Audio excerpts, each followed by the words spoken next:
Australia fires, government reassures tourists despite world's worst air quality in Melbourne.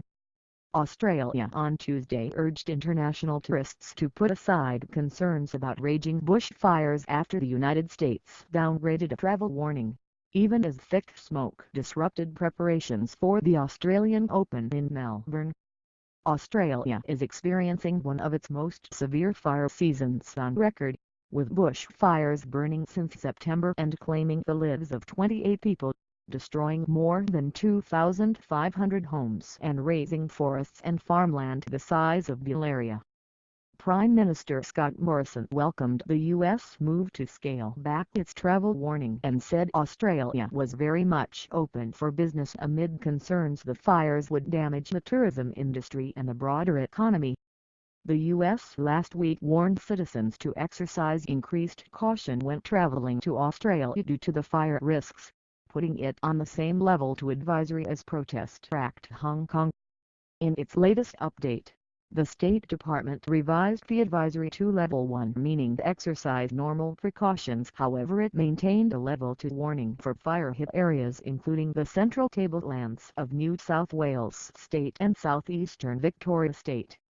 Australia's tourism industry accounts for more than 3% of the country's $1.95 trillion $1.4 trillion annual economic output. Americans are among the top visitors.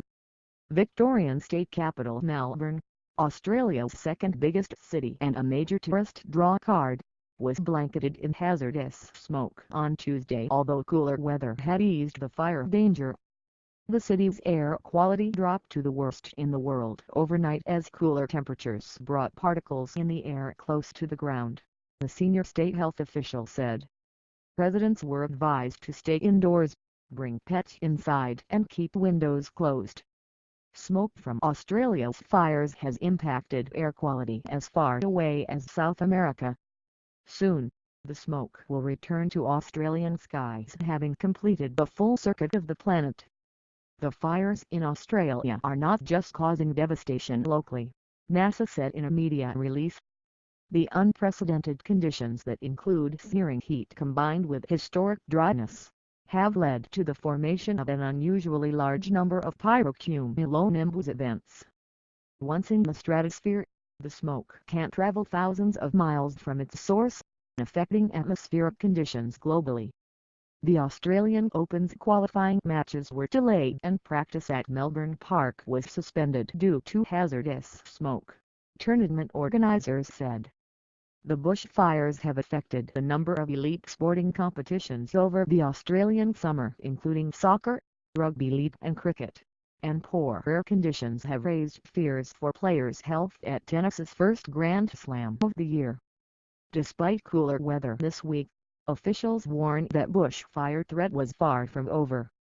At least 180 fires continued to burn across Victoria and New South Wales and SW states, although widespread rainfall is forecast for fire-hit areas on the east coast from Wednesday. About 20 bushfires were yet to be contained in NSW, Australia's most populous state, while in Victoria 5 fires were at the Watch and Act advice warning, one level below emergency status, authorities said. I wish I could say this was over, but we have a long way to go, Lisa Neville, Victoria's Emergency Services and Police Minister, told reporters. Morrison's Conservative government has faced domestic and international criticism for its handling of the fire threat and its response to climate change.